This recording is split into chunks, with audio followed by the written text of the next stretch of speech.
if you're not doing any work around emotional processing, identifying your thoughts, you're just believing your stories and you are sure that this is the reality. And Right. very often it's not. So I was able even to twist some facts in order to confirm my story. Hello, and welcome to the Personal Development School podcast. I am so excited you're here. I am your co host, Thais Gibson, along with our new special host, Mike DiZio.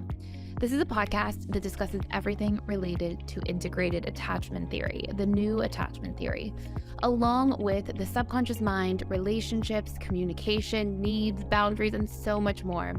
Throughout this podcast, you'll see a series of episodes I upload with new information, educational tips all about how to thrive in relationships and really master your emotional state in your life, along with special guests hosted by Mike DiZio to discuss all of these amazing topics in some longer form content. Thank you so much for being here, and I really hope you enjoy this episode.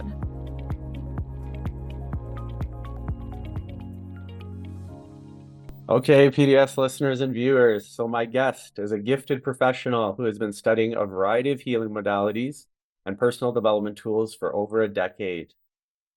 Her personal healing journey of fearful avoidant attachment style started when she was 21 years old, as she went through a lot of challenges in romantic relationships, which only a fearful avoidance can understand. The real breakthrough happened when she attended one of Thais Gibson's workshops, and that led her to being trained by Thais and then working as a coach. She's learned techniques that involve herbs, aromatherapy, life coaching, Indian head massage, Bach flower therapy, Reiki, meditation, and other subconscious breakthrough tools. Overall, she has over 3 years of experience of one-on-one coaching and couples therapy. PDS viewers and listeners, let's welcome Joanna Lach. So Joanna, just to start off, for people who might not know you, can you just give us a brief background for people who might not know your backstory? Just, family life, growing up, sort of what's brought you to where you are today. I was born as a quite sensitive child.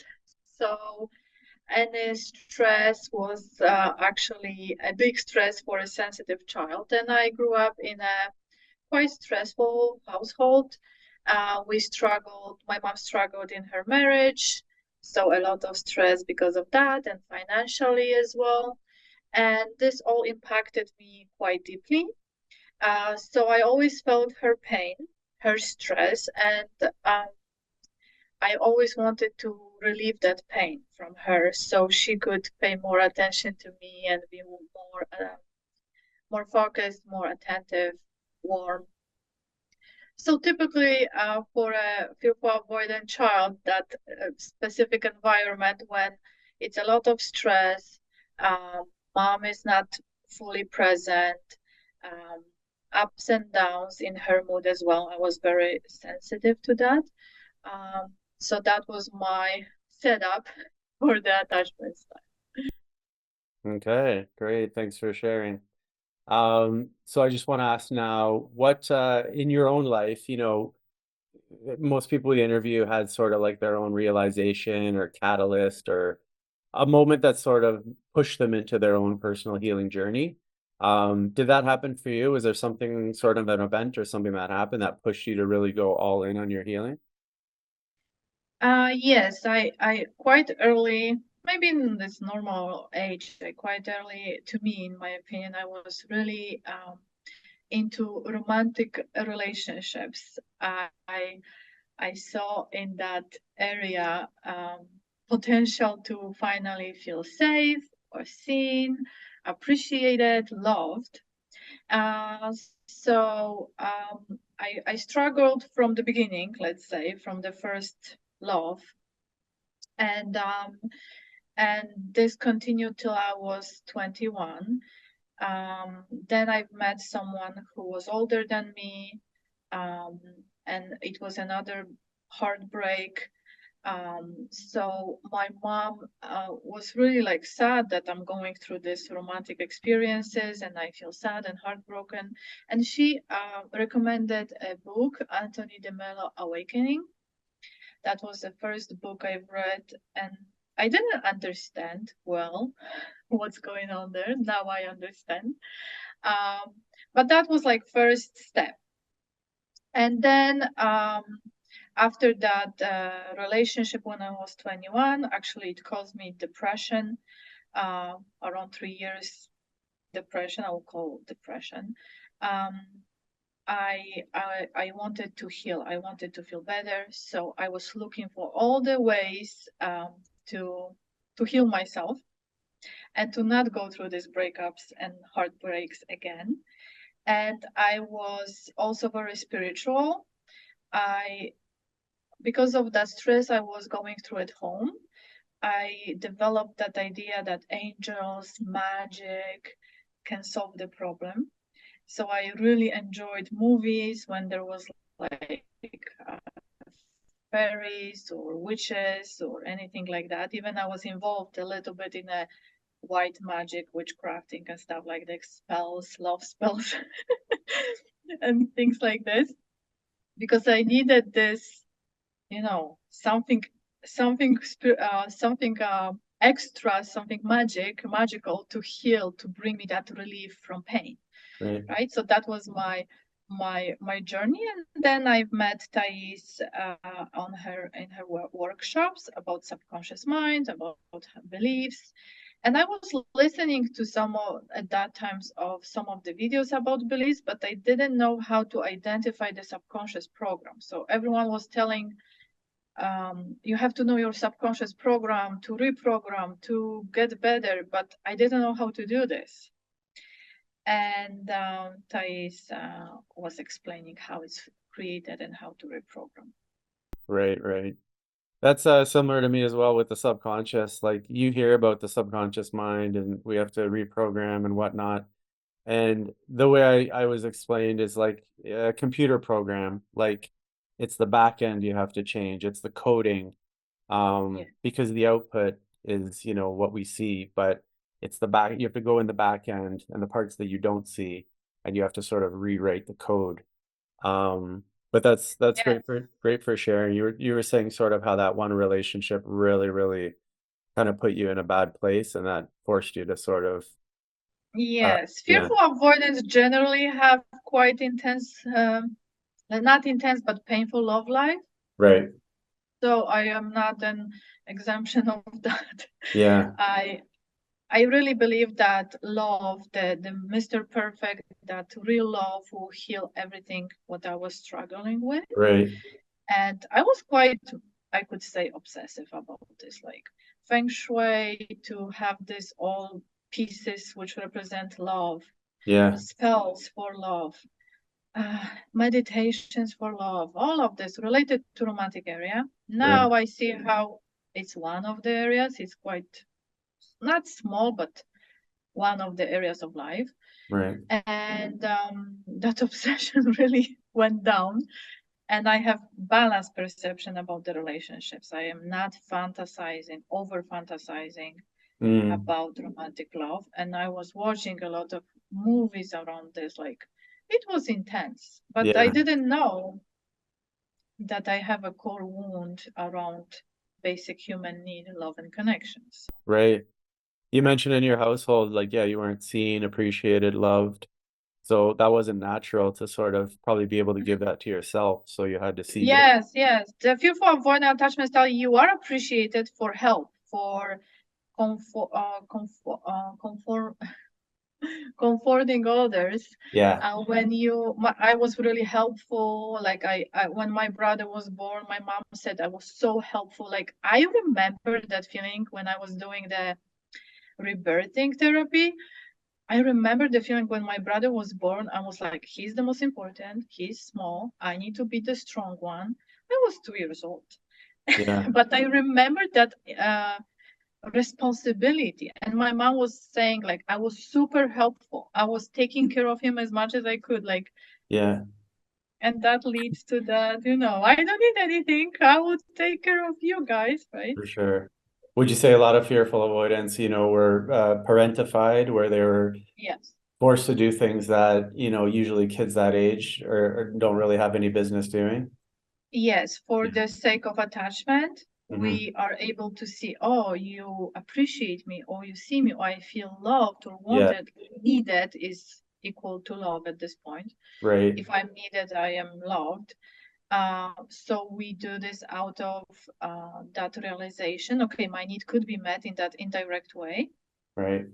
And then unfortunately, we feel like we have a power to change your mood, to make you feel better, to fix you, to fix your life, to fix your problems. And in the healing, you have to get to the point where you have impact.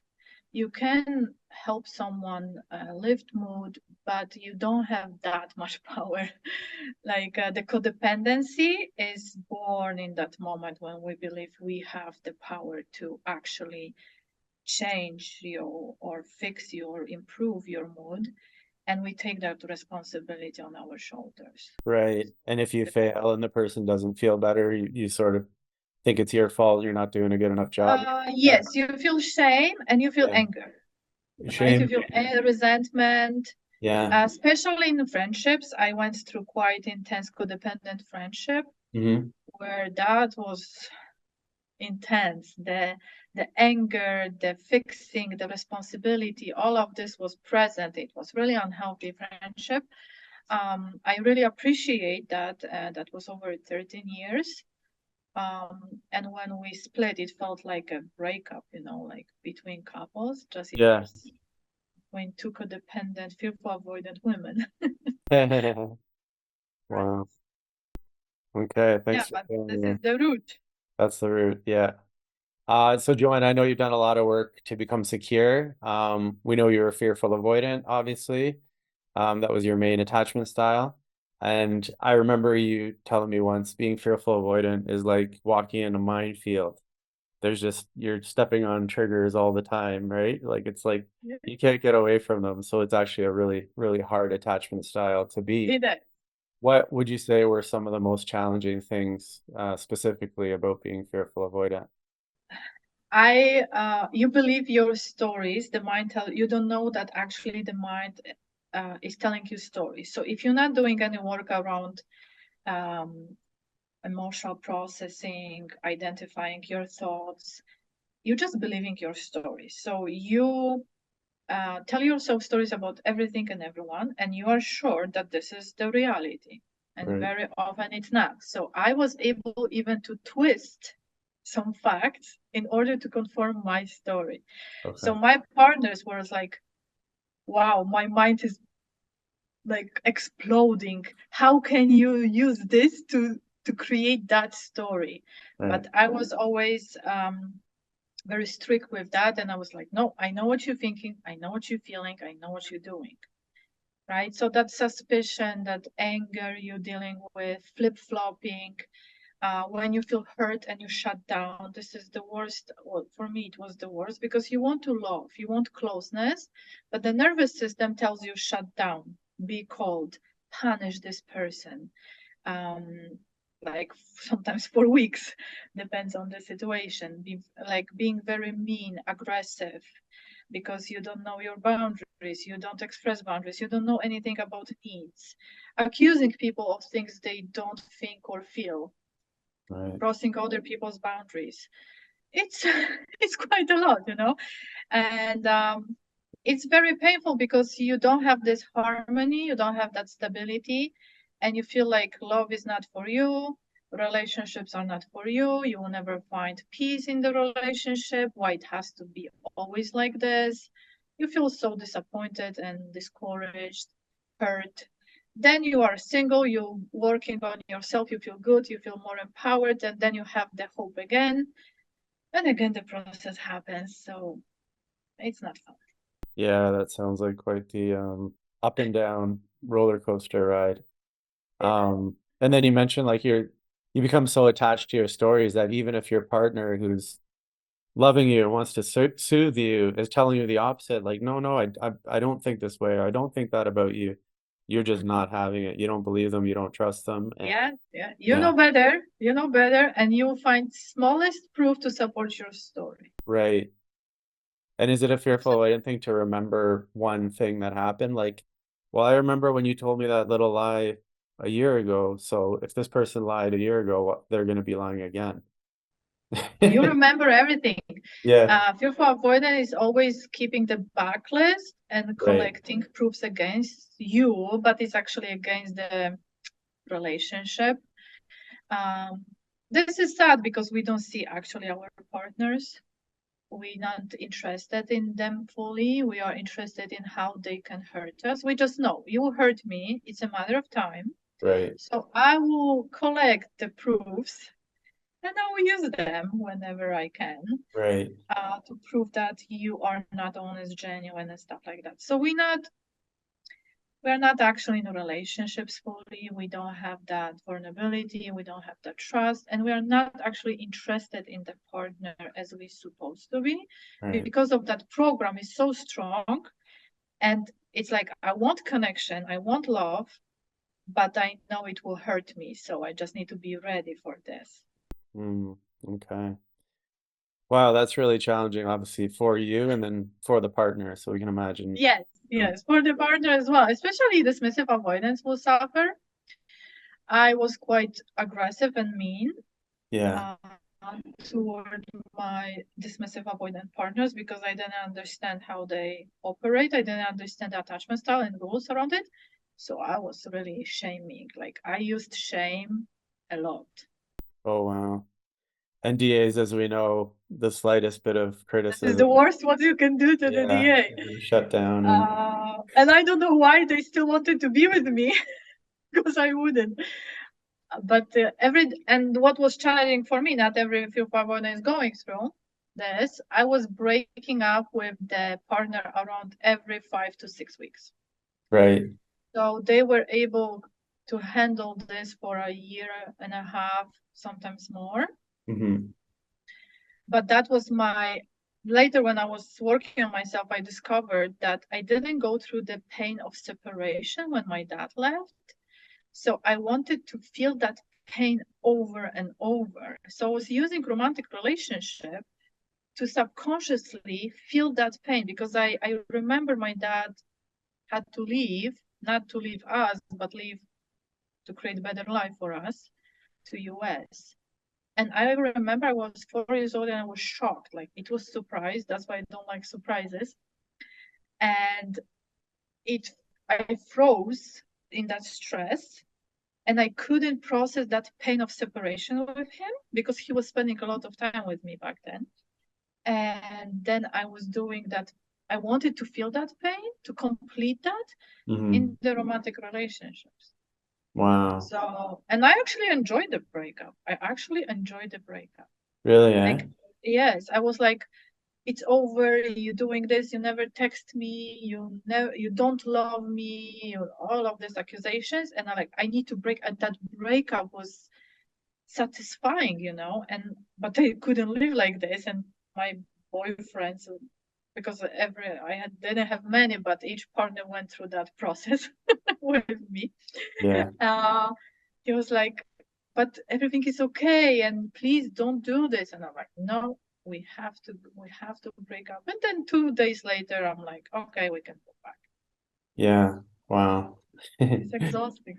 For sure, for sure. So what's been one of your biggest areas of inner growth?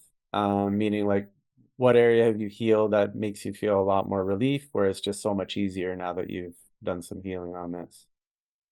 So, because now I understand uh, that I have needs, and I have to meet these needs, and I have to express and receive.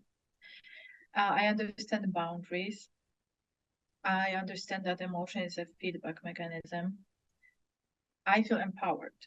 I know that, of course, I experience pain and moments of shame, which I'm working on. Still, I struggle with shame.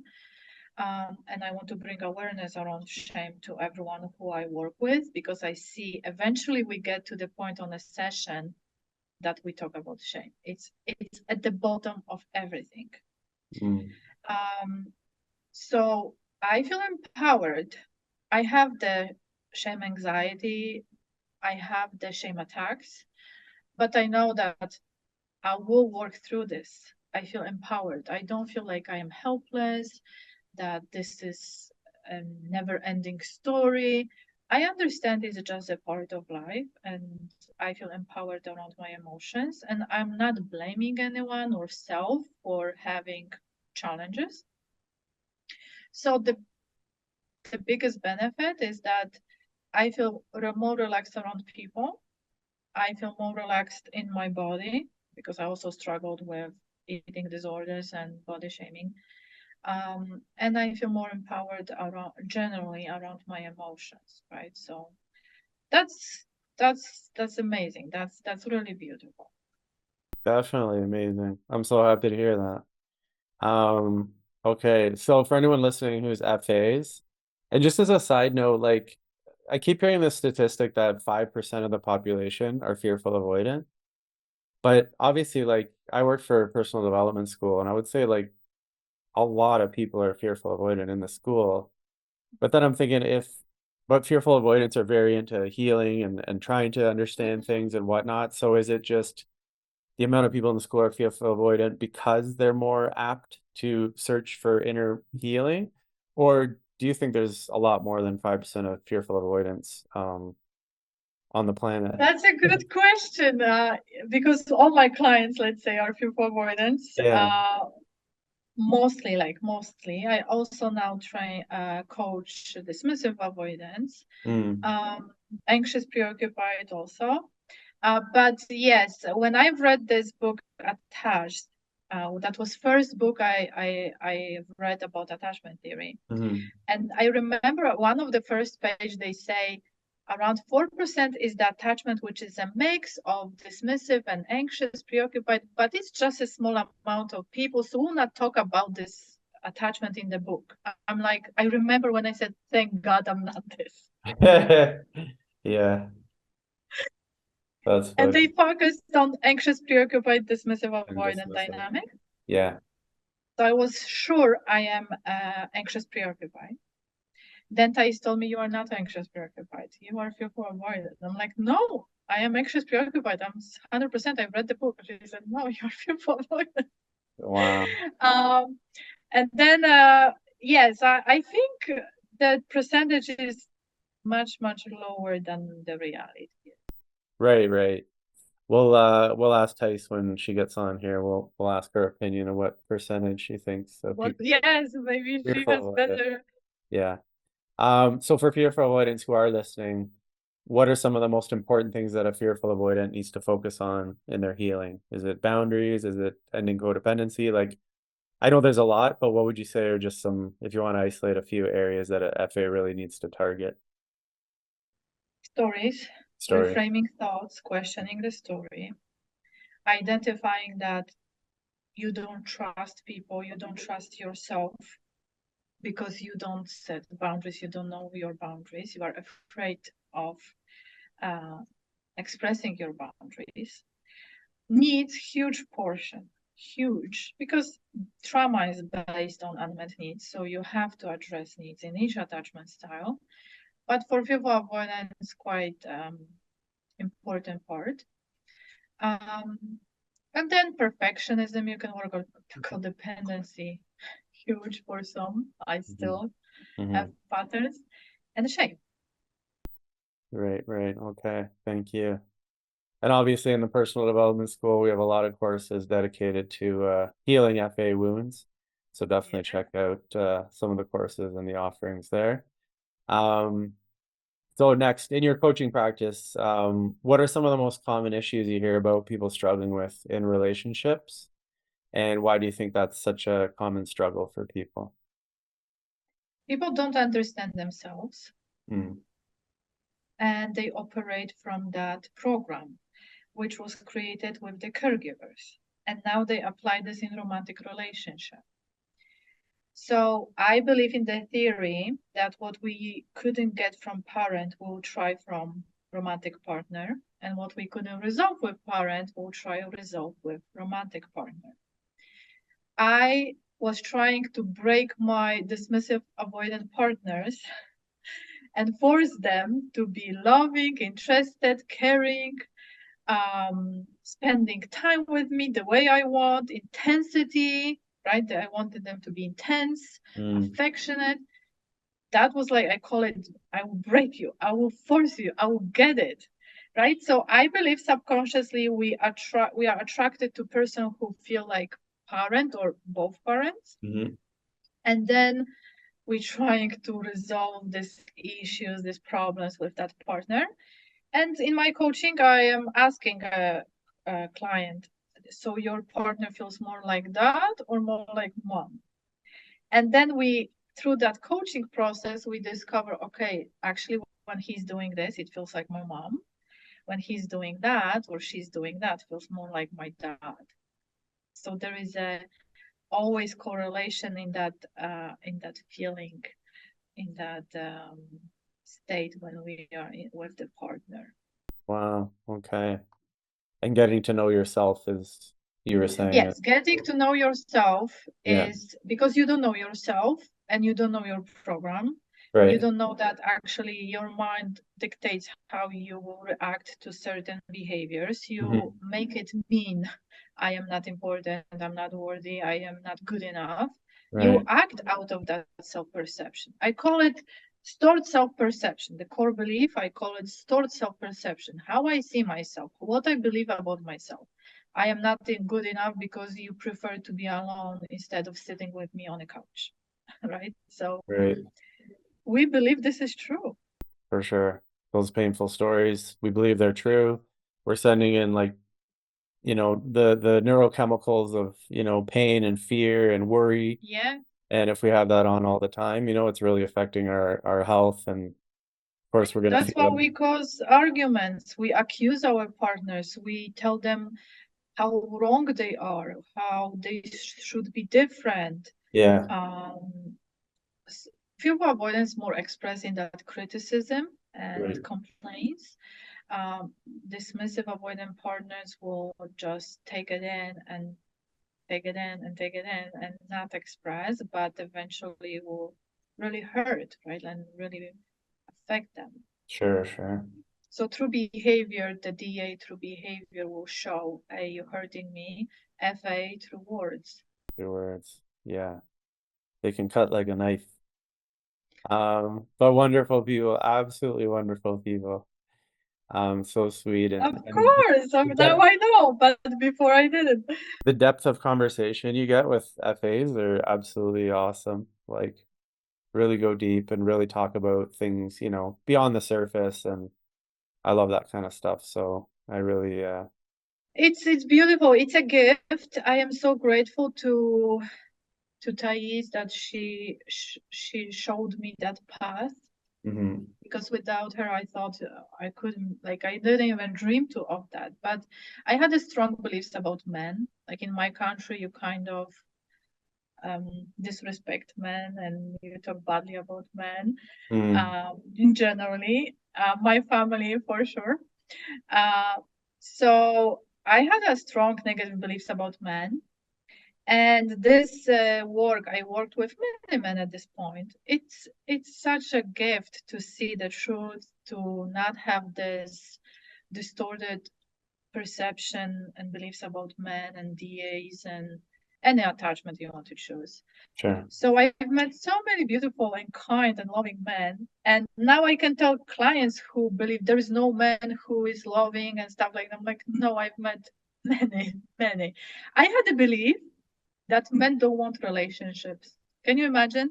I All thought men? only women want to get married, only women want to have Yeah. family, only women want to have partner, and men don't. You're just forcing us all into it. Yeah. We just, yes, you just for some reason do it, but you don't want it. Yeah. We're like, oh, fine. Okay. So you That start was to my like, strong belief. that's wow. We can imagine, yeah, I if you have that belief, how you're gonna sort of view men and the opposite sex. that was bad. Yeah. But yeah, that just shows you it's good to look at our beliefs. A lot of our beliefs were implanted into us without even, realizing it, right? So it's not Of until you course. really look at your beliefs, you're like, do I believe that anymore? Is that really true? Or was that something that was sort of taught to me at a young age, or, maybe I saw in movies when I was younger. Mhm. So it's really good to question your beliefs, and you might see where of course there would be blocks in your relationship if you're having these types of beliefs, about men, or it can be any sort of topics, right?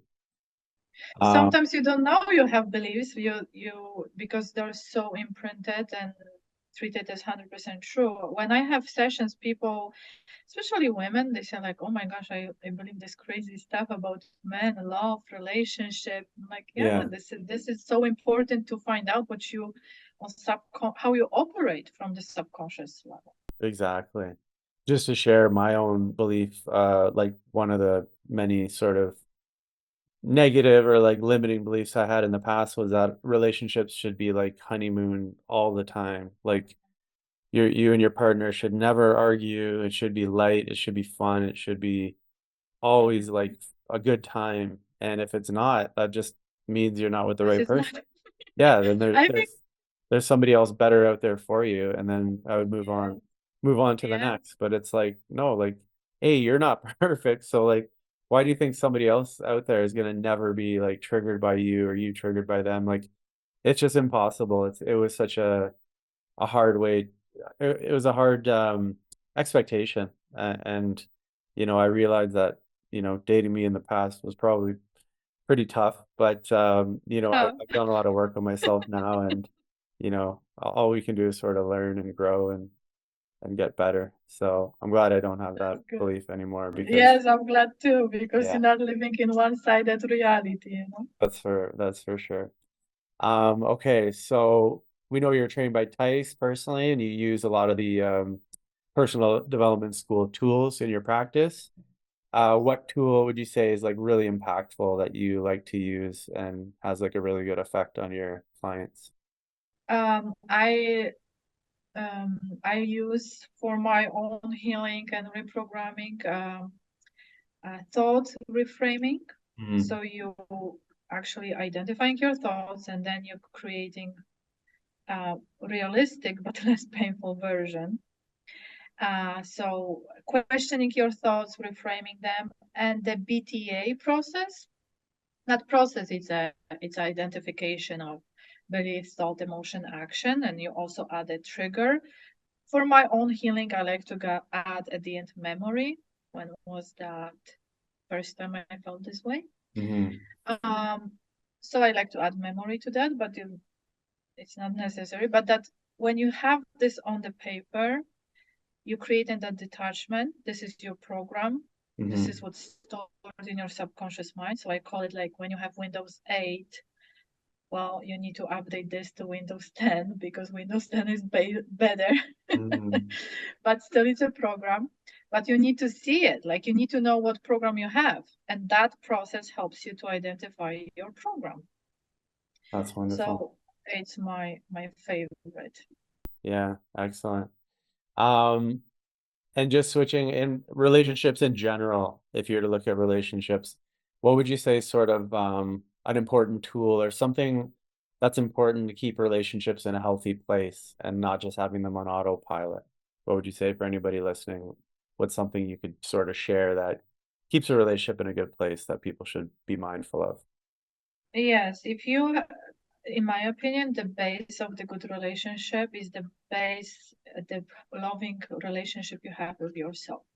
Because Mm, when you are really attuned to yourself and you're kind and you know yourself and you have routines and self-care practice and you show the ongoing interest in yourself, naturally you will better communicate, you will know what you need, you will have much more space for another person. It happens naturally because you are so understanding towards yourself and so caring. You giving what you experiencing, right? right. We can only give as much love as we offer ourselves. So you are more understanding, more compassionate, um, more interested. Like you show the interest because you show interest to self. So then it's quite easy Yeah, to have a relationship when for you do sure. this. And When you I would have just good relationship with self. I would imagine clearing your core wounds or at least like lessening them quite a bit, you won't get triggered by your partner sort of inadvertently. Like if your partner says something and you have a deep core wound around it, but they weren't trying to say that at all. I'm trying to think of an example, but like, people can take offense to just a normal comment, like, "Hey, can you like why can't you put the toilet seat down?" And then some Yes, yes, yes, yes. wound around, feeling shame or not good enough, if they hear that many times and it seems like their partner's annoyed, they might feel like, oh, my partner's doesn't think I'm good enough, or you know what I mean? Yeah, the Mm. lack awareness of shame Yeah, is huge damage to the romantic relationship and any relationship.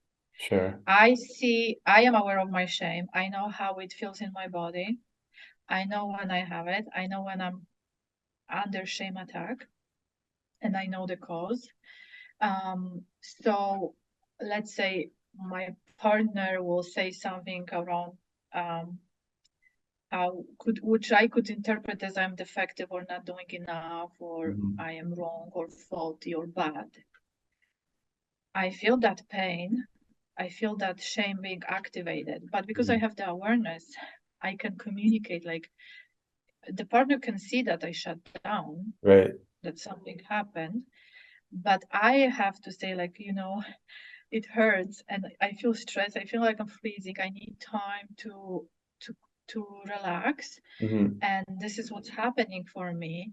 I don't know if this will ever change. I need everyday text message with the emojis. Emojis play huge role in the message. It has to be heart. It has to be at least 2, 3 emojis with the heart. I have to have it. I just have to have it, and it calms me down. It reassure me that we are in a good place, that everything is okay. So if I'm getting different emojis, I'm like, okay, let's calm down. This is just different. Let's say different color of the heart, not red, maybe pink, or yellow. I'm like, oh, yellow. Why yellow? Why it's not red?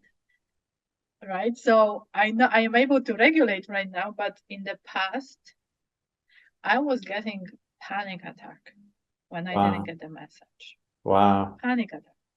And it's so beautiful that It now was that you really share what's going on inside for you, because if a partner has no clue that you struggle with those types of things, that they're going to think nothing's wrong, or when they send this emoji or that emoji, they think everything's fine. But on your end, you're like really struggling. Like, yeah. partners need to know that to work with each other. Needs so yeah to support you in healing.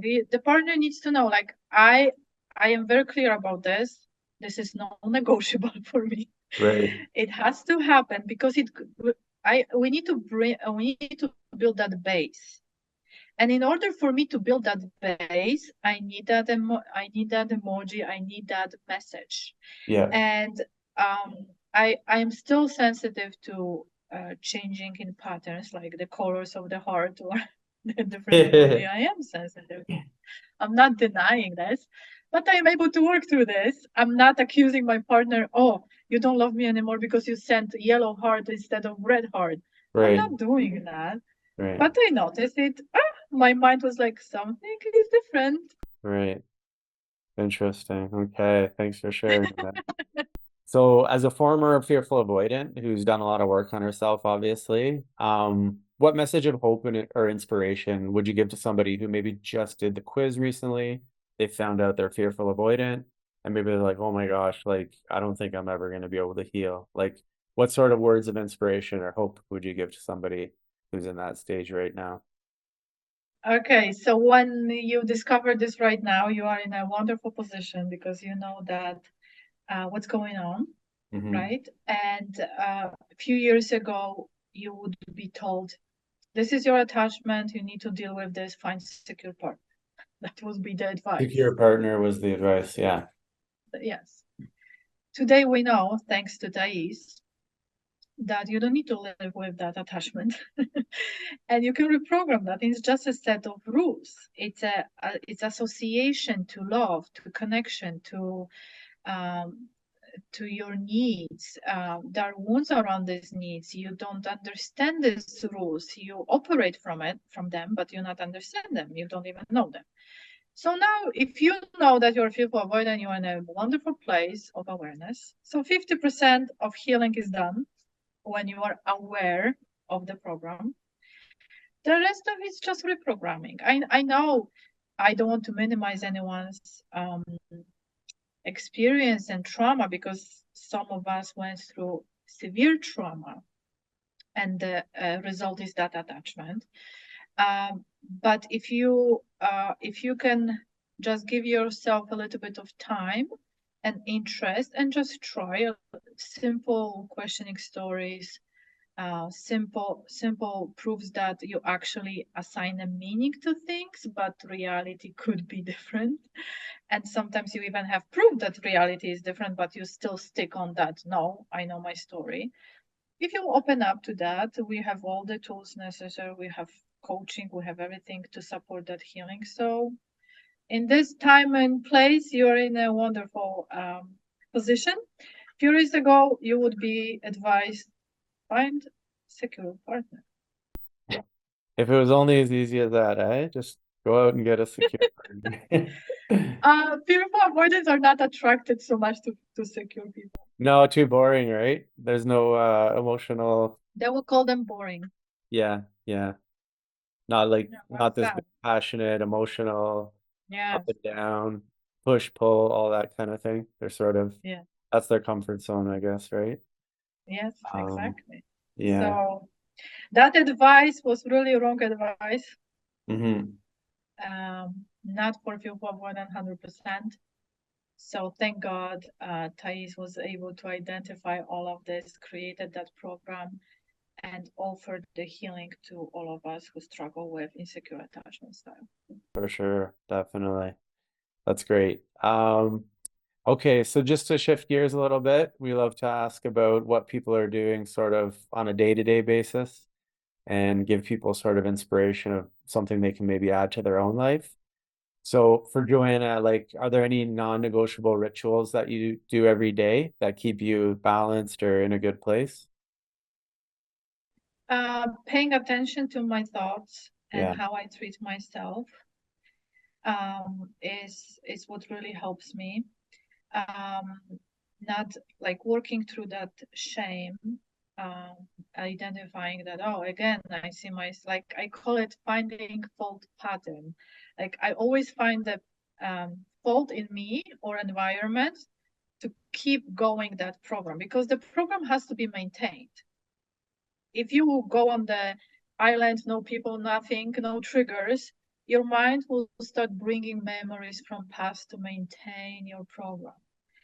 So it has to be nurtured, it has to be maintained. So when I have I notice that I'm not in a good place, I'm like, okay, what am I maintaining right now?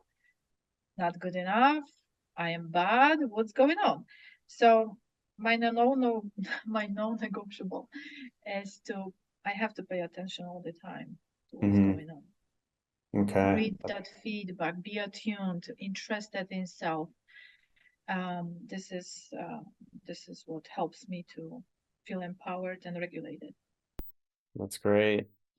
And then with self-care, what does self-care look like for Joanna? Self-care. I like to journal for sure in the morning. Yeah. I like meditations, guided meditations. Spa time gives me also a lot of relaxing and reconnecting with myself. Hugging my cat all the time. Yeah, since I have my cat, I never feel lonely.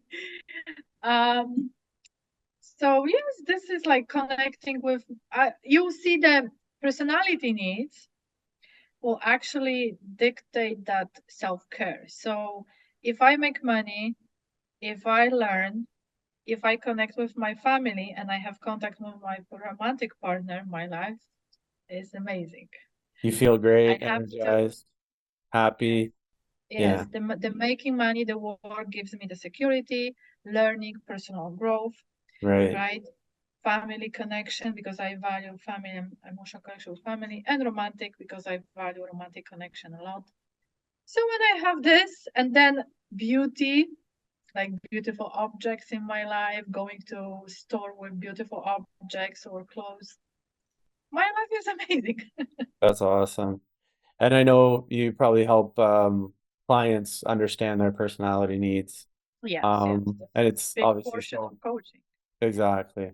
So it's so important. We could be focusing so much of our time and attention on things that are not even remotely close to our biggest personality needs. So once we get to determine what our highest personality needs are, and we consciously fill those during Yes. the day, we're going to feel like that'll be game changer, because these are the things Yes. that drive, these are the things that our subconscious mind wants and is trying to drive us towards. But we're maybe going the other direction because we think consciously that, oh, I want this or I want that. But Or really, sometimes we are judged for, let's say, I was called Scrooge because I save money and I am very careful with spending money. So I buy stuff on sale. So I was right, called by people that I'm cheap or Scrooge. right. Yes, I am. I am not ashamed of this. Yeah, My mom and my family was like, "Why you always study something?" Like I was taking courses, going to schools. Like my family was like, "Will you ever finish that process?" yeah. Now I understand. No, I will never finish that process. You're a Never. lifelong I will learner. always save money. I will always be focused on making money. I will always learn. I will always take courses. I will always look for more self-help growth, right? The, the Mhm. the the learning. It will never end. And I will always enjoy talking about love. I can talk about romantic relationship all day long, and this is what I do for living. So it's beautiful. But really, I enjoy hearing the love stories and how people met and how their relationship was evolving. Like I really enjoy this. That's amazing. That's good you know that about yourself, of course. Yeah, Uh, that's why I don't judge myself. yeah, for sure. No, I love it. And everyone has these different personality needs, and your parents or your friends might not understand why you're doing certain things, but Exactly. if those are your personality needs, if you need to fill those, regardless of what other people say, because Exactly. When someone calls me cheap, I'm like, yeah, I am cheap and I am proud of it. yeah, I am cheap I love it. because it supports that personality need Yeah, for security. On subconscious level, I associate that money saved on sale as a supporting my security. yeah, Why would I give up on this if it's not the worst method, like it's not harming anyone? right. Why would I give up on this? But so then I can set the boundary. Hey, this is a little bit like harsh, Mhm. and I know why I'm doing this, and I Yeah, don't see anything like wrong with that. And no one, there is no drawback right, for that action.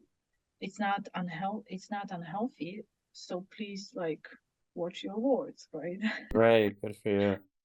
Yeah, one last thing about needs. It's just such an important topic that, like, a lot of times we're comparing ourselves to other people on social media or whatnot, and we're saying, "Oh, I should be doing this. I should have that."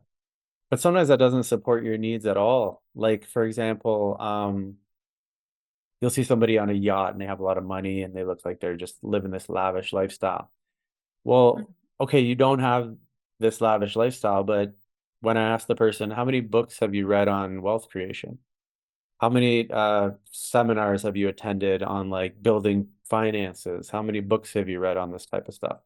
And the answer is usually like none, because they're busy doing other things that are more in alignment with their needs. So maybe they're, more into emotional Yes, connection. Like that really makes them feel great. So they're always out connecting with people emotionally and feeling nourished that way. So we could really be sort of let off the path by seeing people and being like, wow, I want that life. But that life might not support your personality needs. So you're really, shooting at a target that's not going to make you totally fulfilled. exactly. Yeah. This is super important. I didn't know that fantasies are a huge source of identifying our needs because we Mm, fantasize when we cannot meet our needs in reality. Mind starts fantasizing. So right. now when people like I have clients who are like a little bit ashamed of telling me, I'm fantasizing about this and that. I'm like, no, don't be ashamed. This is knowledge. We need your fantasy Right. to use to identify your needs because this is that well you can you can discover Yeah. from what you actually needing but you are not experiencing in real life. So please tell me your fantasies. We Right. need to identify them. Of course, if someone doesn't feel comfortable, I'm just encouraging, okay, use the fantasy to identify needs. Exactly. Wow. I love it. So Joanna, you've been coaching for 3+ years, almost 4 years. How would you sort of summarize your coaching style and what do you sort of offer in the way that you coach people? So for sure, because I am people avoidant, the closest,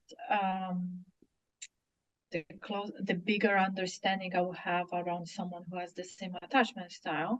But because I also understand the whole process of creating attachment and beliefs and how the subconscious mind works, so I specialize, let's say, in identifying dots and connecting them. I love that portion of investigation. So very often I hear from clients like, wow, this makes sense. It's exactly how I feel. Because I love that process of investigation. I always was fascinated by that, discovering evidence and Yeah. and collecting proofs. Like I could work in a law enforcement, I think. Sherlock Could be Holmes good. movies. Detective. So this is what I really enjoy. Like, okay, so you feel this way, you think this is the reason, this is the belief. I show the whole program. Mhm. And the next portion is of reprogramming and testing which tool to use and practice reprogramming. I call it updating. Right. I call it like you have a program, okay, we need to update that. It's Right. not working anymore well. Was serving you in a childhood, now it's not serving you in a romantic area.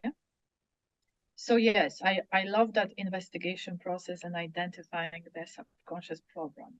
No, that's beautiful. It's just like how, yeah, the investigators, they put all the evidence up on the wall and see, Uh-huh. okay, this happened here, and you could actually see what's going on instead of sort of just like rattling around in your mind and not really able to see it from a bird's eye view. So that's Yes. a wonderful process and sounds very beneficial. I really enjoy it. I really enjoy it. Yeah, nice. Okay, and then we're getting towards the end here today. Joanna, do you want to share a tool, a habit, or a strategy with the audience that you can leave them with that can help them Yes. improve their life?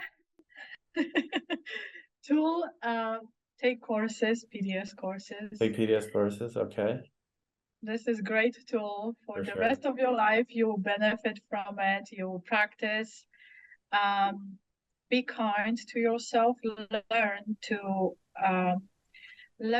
repair the relationship with your inner critic. This is part of you who is very helpful, but needs to be silent. Yeah. So learn how to repair that, how to improve that relationship with your inner critic, Mm-hmm. and show interest in yourself. And the more you will have compassion, understanding towards self, you will have naturally for other people. So Wow. you'll create a better place for everyone because you'll have much more patience, understanding, compassion. That's beautiful. Thank you for sharing. So, Joanna, I was just wondering, what services are you offering these days, and how can people get in touch with you? So I offer one-on-one coaching and also coaching for couples. I also host a self-love routine for PDS. So you can reach out to me through PDS. Being a member, you have access to book a session with PDS coaches, and I am one of them. And also you can reach out to me through my website, joannalach.com. JoannaLach.com. Okay, perfect. And we'll put that in the show notes as well. And most of our viewers or listeners in PDS know what PDS is. So I just want to clarify PDS is Personal Development School. Created by Gibson. Created by Tice Gibson for sure. Okay, well, that's amazing. Thank you so much, Joanna, for your time today. Thank you. You gave Thank such you good, for having me. It was a pleasure. yeah, for sure. And I hope our listeners can get some good tips from that. Yes. And we know how to reach Joanna if you want to get in touch with her. And just thanks again. Really appreciate it. And have a wonderful day.